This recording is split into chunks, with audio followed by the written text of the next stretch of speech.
Шушы көннәрдә районның агросәнәгать комплексы предприятиеләре җитәкчеләре, ветеринария врачлары, зоотехниклар, район авыл хуҗалыгы идарәсе белгечләре катнашлыгында оператив киңәшмә Теләпен авылында урнашкан Альберт Рамазанов крестьян фермер хуҗалыгы җирлегендә оештырылып, анда терлекчелектәге 11 айлык эшкә йомгак ясалды һәм башка көнүзәк мәсьәләләр каралды.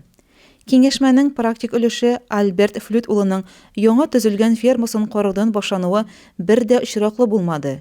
Чөнки 2002 елда басучылык белән эш башлаган, арытаба дуңгызчылык белән шөгыльләнгән хуҗалык җитәкчесе бүген районда басучылык һәм терлекчелек тармаклары буенча уңышлы эшләүче хуҗалыкларның берсе. Күп хуҗалыкларга үрнәк булып тора. Заманча бик уңайлы ферманы ул 1 ел эчендә үз средстволарына төзеп чыккан. Мәсәлән, безнең рейд лагере, безнең турган җирдә монда вагон көлкенә шул вагон дип сүзнең дәвам 20 метр узынлыгы 8 метр шундагы шулай эшләгән идек без менә. Тегендә аны теге якта сауыты су тау куйган идек, шул рейд лагерда дип эшләгән идек без менә. Шуннан шунда ферма төзелгән. Хәзер эшкәрттек булай.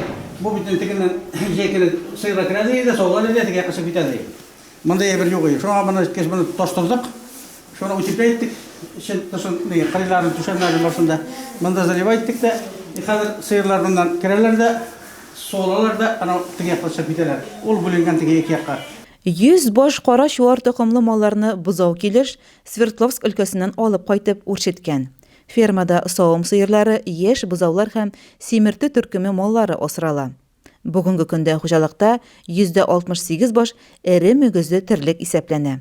Көндәлек 600 литр сөт дәүләткә тапшырыла. Арытаба киңәшмәдә катнашучылар Этей авыл мәдәният йортына җыелды. Биредә авыл хуҗалыгы идарәсенең баш зоотехнигы Илнар Галимханов терлекчелектәге 11 айлык эш йомгакларны тулы анализ эшләде. Безнең барлыгы 254 мең ситнер сөт җитештерелгән, былтыргы урынга караганда 8% артыграк, или 1922 ситнерга кирәк. Бер сыерга килгәндә инде 3462 килограмм бүгенге көндә бу инде бүленгән фактически фуражный сыерга үзебезнең хозяйстволарда. Шундый сан 255 ситнер сөт бөтенсе сатылган хуҗалыкларда. Бүгенге көндә килгәндә поголовье безнең 16101, былтыргы урынга караганда бу 488 башка артыграк. Шуннан сыерларга килсәгәндә 7571 баш сыер общий по хозяйствам, и бу былтыргы чорга караганда 395 башка артыграк. Шуннан бузауга килгәндә инде бүгенге көндә 6913 баш приплод бузау алынган, бу былтыргы чорга караганда 168 башка артыграк. Среднесуточный привеска килгәндә район буенча 673 граммга тәшкил ителә, былтыргы чорга караса 34 ситнерга артыграк. Арытаба 11 айлык эш нәтиҗәләре белән ветеринария станциясе начальнигы Азамат Рахманов, мәгълүмати консультация үзәге учреждениесенең зоотехнигы Флорид Камалов чыгыш ясады. Һәр чыгыш видеослайд аша таблицаларда чагылыш тапкан күрсәткечләр белән дәлилләнеп барды һәм һәр кемгә үз хуҗалыгы эшчәнлеген башкалар белән чагыштырып нәтиҗә ясарга мөмкинлек бирде.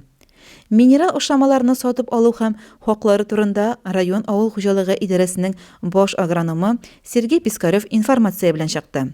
Илеш Кировец җәмгыяте директоры Финат Харисов тракторларны ремонтлау һәм модернизацияләү барышы турында сөйләп үтте.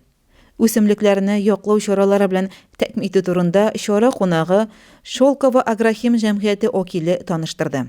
Киңәшмәне алып баручы район хакимияте башлыгы Илдар Мустафин һәр каралган мәсьәләләргә карата үзенең киңәш тәкъдимнәрен җиткерде. Айгөл Муллаянова, Илеш телерадиокомпаниясе.